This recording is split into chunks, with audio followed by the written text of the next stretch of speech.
Okay, here we go with another video. I'm gonna look at KOS today. I don't think it's too late to get into this one. It seems to me like the RSI is starting to strengthen up.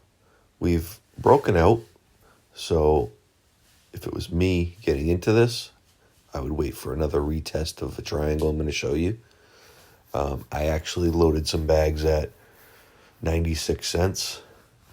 I was starting to notice that we were seeming to get support around there. RSI looked like it was getting pretty low. But overall, the trend is looking like it's gearing up. I mean, we're getting a pretty good rounding bottom here. I think this whole entire trend could turn into a big W. And eventually, we're going to come up and touch that top of that blue trend. And at least, and at minimum, depending on how long it takes for us to get up there, we're going to test this peak that we had over in March. Or May, after that big crash. I played KOS last time when it went down to 50 cents during that March crash. And I think I ended up selling it up around $2, $1.80. I held it a little longer than I wanted to. I didn't get the exact top or anything, but I did get some profits. And then I made some short plays this whole way down. And then I kind of let it go once I saw this massive, like, all of the moving averages just starting to cross each other. I was like, nope, this is not a good one anymore. Well, it's starting to look better now. We got into a rising channel, and I was thinking we were probably going to break down at some point, but I loaded up at the 96 cents area. I think we came down to 93. And I just decided I'm just going to hold it. I'm not going to make any plays yet. And I'm feeling like we're going to be coming up and testing some decent areas. I mean, the play I'm looking at right now, if we were to play it safe, we're talking maybe $1.60.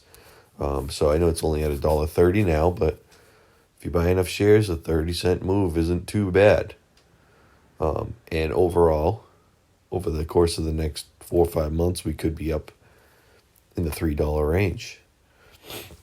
So this is the rising channel, and we actually pulled out of it. As you see in the past, we've pulled out of it with a giant wick. We sold off, and we came back in, and then we stayed trending in there. So right now we're kind of on a breakout of it. So it's not good potentially to buy in this breakout area. If you wanted to buy, we would have bought before. I'm late on the video because I just started doing these for the channel. But since we already broke out, you would want to wait for a retest. So if we come back down and retest the thing, then we're going to have confirmation. As long as the volume's there and everything, confirmation of the breakout. So if we look on the weekly, obviously it still looks scary because of how big of a drop we had. But the fact that we've broken out a little bit, pulled off a little bit from that 93 cents area, looks pretty good. Let me add in my moving averages here just to see. I don't know how I got rid of it, but somehow I deleted, so I could reset my colors here. So obviously we still have the 20 weekly pointing down, but if we take a look at the RSI here, I know it looks like a clump of shit. It's hard to read. So it's good to connect some tops of different points of the RSI, and it'll kind of give you a good guide. I mean, potentially you're supposed to line up the first two of the peak, and wherever the line lands after that, you kind of see what happens. And as you see, look where we're at. I don't think this is actually on the weekly. My screen's kind of getting cut off with the portrait style that I used for the video. I think this is the daily, because the weekly looks a lot better than that. So on the daily, it kind of looks like it's getting close, but it has a little bit more to go up.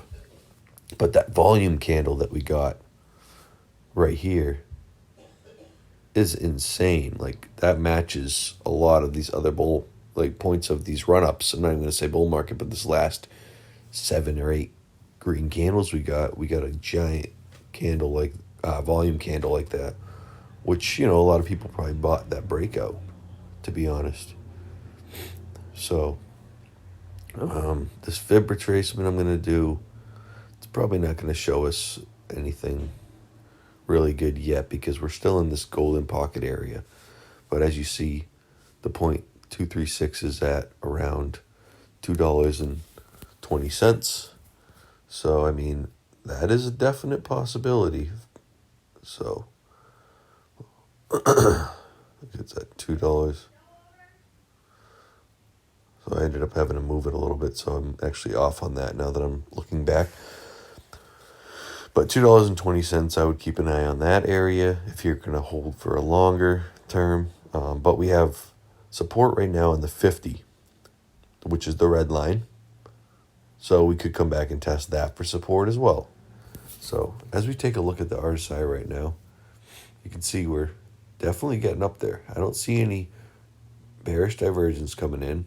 This was the rising channel that we broke out of. So a retest to the top of this trend line there is going to be a good buying point. As you can see, I'm going to try to line some lines up, see if anything makes sense here. To me, we haven't really been following that bottom line. So I think we did a nice couple W's, tested that line a few times. And we broke out and decided we don't want to be down here, moved on up.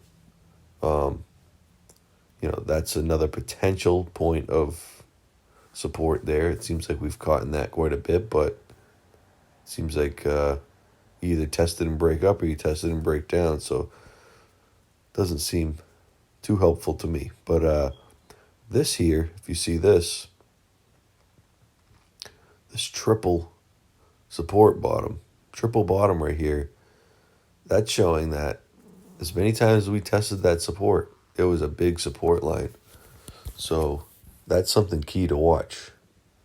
So if we take a look over here, there's, as I said before, a rising channel.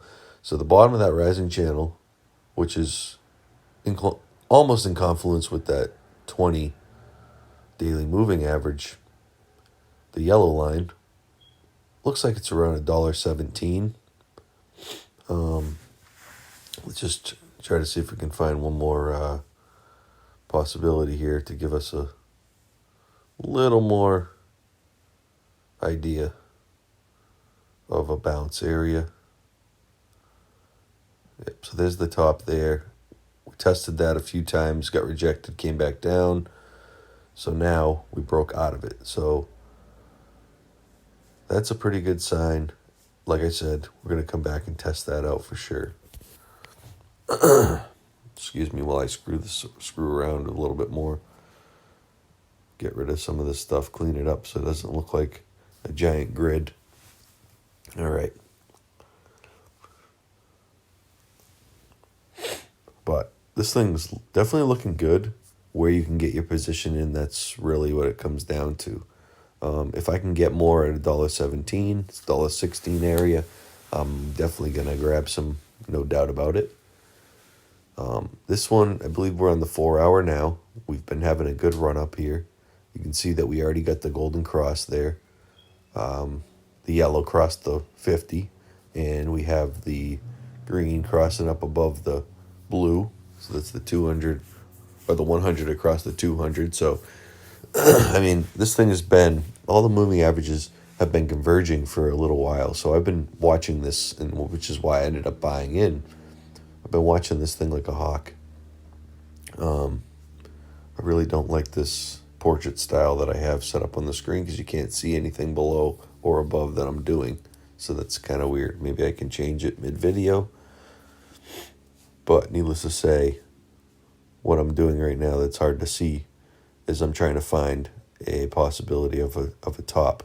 But right there would be on a 4 hour, 123 would be the 24 hourly moving average. You can see we're pointing up here in the daily now. Is this the daily? I'm so confused. I'm sorry. This video, I'm doing screen recording from my phone. And then after that, I'm coming in and re-adding voice. I know it's kind of sucks, but that's the only way I know how to do this right now. So it's cutting off half of my stuff, and it's kind of annoying. So anyway, I'm going to add the TD sequential here, see if we have any green buys or green sells. So over there was a green buy. That was your first green buy signal. And you would have been waiting quite a while before you got any type of decent moves out of here. But we're starting to look good now that we're above. It's a scary stock for people to get into. People don't like to get into stocks when they've crashed down to nothing. Once you can learn about TA a little bit, you can figure out when it's going to pop before it happens. It's not a magic ball, obviously, but you can, see different patterns forming and stuff like that. There was actually a stock I was watching months ago, JMAI, and it was down at like 750. And the rounding bottom on it was so unbelievable. So I bought like 100 shares, and I ended up thinking I was kind of screwed up and something didn't look right, and I sold them. Well, I'm so mad at myself because 2 weeks later it went up to $17, and it's still at $17 now. So I second guessed myself, and it happens sometimes. You miss them, you can't win them all. But patience is key. It's hard to be patient sometimes because you can buy in here thinking this thing's going to boom in the next 2 months, and it could take 3 months or 4 months instead. And when 2 months rolls around and it's still sitting at the same price, it's easy to be like, all right, I'm going to play something else. But this one I'm definitely keeping my eyes on. I'm already in, but I'm going to look for another point to add up a little bit. I believe this is just another weekly view showing the tops of the trend.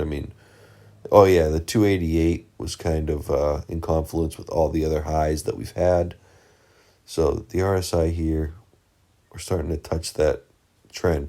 So if we can get a break out of that blue line there, this is on the daily, I believe. We're getting pretty close to touching it. And if we can get a break out of that, we're going to have a pretty solid move for sure. And I know it doesn't look like much, so it looks like, I should probably wait then if we're already up there. But if you look over at the weekly view, look how far away from that blue line we are here. It's starting to look like a W on the weekly. I was trying to see if I could find any bullish divergence. Maybe we could have a little more room to come down, which would be more beneficial for a bullish divergence. But, I think that the amount of support touches we've already had down in this $96, $93 range, 96 cents, 93 cent range, I think that we're probably not going to go back down there. But we'll have to keep an eye on everything. I don't see anything negative really coming in. Besides the fact that, we are moving up a little fast on like the 4 hour. So there is going to be a correction coming, which is what we're going to watch out for, that 123 area. If we go below the 123, like I said, we could go down to the 117, and it's going to take a little longer than expected, but I don't think it's going to happen, seeing that the 20 daily moving average and the 20 weekly is starting to try to turn up on us, and we should see a golden cross coming in. We already got the golden cross in the 4 hour, the 1 hour, all these other smaller time frames. All right, so anyway, let's figure this out here. So if we get a retest of this here, it's going to be at 126. If we fall below that, even if it's like 124, 123, that'll be okay. Just mainly we want to get a bounce somewhere off of this line. And if we fall into it and we go down to the 117 area, 116, 117, that'll be that 20 weekly moving average. Or that might even be the 4 hour. Shit. I think this is the 4 hour. I'm sorry. So that's what I'm expecting for Monday. Possibly a bounce off of that 126 area. Look for a buy there. And then I'm going to check and see if possibly we get any bounce off the 117 later and fall back into that channel. That'll be really the deciding factor. And what's going on. If we don't go below 116, 117, we'll be okay. If we start trending below, then basically we have some more time to wait before anything happens. But I'm going to take the chance and start throwing some more money at this in the next drop we get. I'm not going to buy it now while the RSI is up high like that, even though it can have some more to go. But I'm going to wait and see if I can get a buy a little lower. Just looking back, this is where I was lining up all the tops, trying to figure out if anything made sense here. All these points where it goes above the dotted line on the RSI here into the almost the overbought area, rather. Well, that's what people call it, but I don't really like to look at it like an overbought, unless, I mean, what I was taught in my class was that if the RSI is above 80, it is getting into the overbought area, and if you get into the oversold area, that would be down below 50, where it's strong. The market's not very strong. But I don't even play RSI that much. Like, as far as, I should learn that a little more. I should pay more attention. I'll call myself on that. Pay more attention to like where the RSI at in terms of, you know, is it at 80 right now? Is it at 90? That's one thing that my teacher showed me, and I don't use very often. But I kind of just use the dotted line as my area to keep an eye on it. But needless to say, with the 20 moving up like that and all these moving averages converged, we're looking pretty good. If we line up the tops here, the highest we could probably go, I mean, we could go to that blue line for sure, get a wick up there, come back down. But seeing that the 100-week moving average of the green line is where it is in confluence with the trend line, I would expect a possibility of a bounce off of that, and that would bring us, I believe, to around 160 area. Obviously, at some point, we're going to make it way up there. It's going to take a little bit. The 50 weekly moving average is at 276. That's definitely going to line right up with our peak from May. You know, either way, man, this thing's looking pretty good no matter where you buy it. I mean, if you want to try to catch bottoms and stuff, well, we might have been a little too late for that. I kind of got in closer to that area. But it all depends on the news, too, you know. I do a lot of trading off fundamental stuff. I do a lot of trading off of charting, but I don't do as much fundamental stuff. I have buddies in a group chat. We talk about stocks a lot, and they're huge on fundamentals, and they kind of help me on that, where, like, even if I see a big move coming, tell them about it. They're like, careful, this news just came out, you know, and it might change my decision because, you know, the charting's not going to tell you. You could be seeing in the charts that this motherfucker's going to tank, and all of a sudden it shoots up $3 more when it was at 80 cents or something, you know what I'm saying? Because of news or something like that. So it is good to keep all options open when it comes to trading, is to learn fundamentals, do your research on what the company's doing, is there any big news coming out, and then look at the charts and see if anything lines up. But sometimes, like I said, they can butt heads there, and you could look bearish as hell and then shoot right up due to some positive news. But I don't know, this video is already super long, probably boring as hell. If you like it, hit the like button. If you want to learn about any other stocks, let me know. I'll take a look. But for now, this is KOS, and then I'm going to wrap it up here. So have a good day, guys.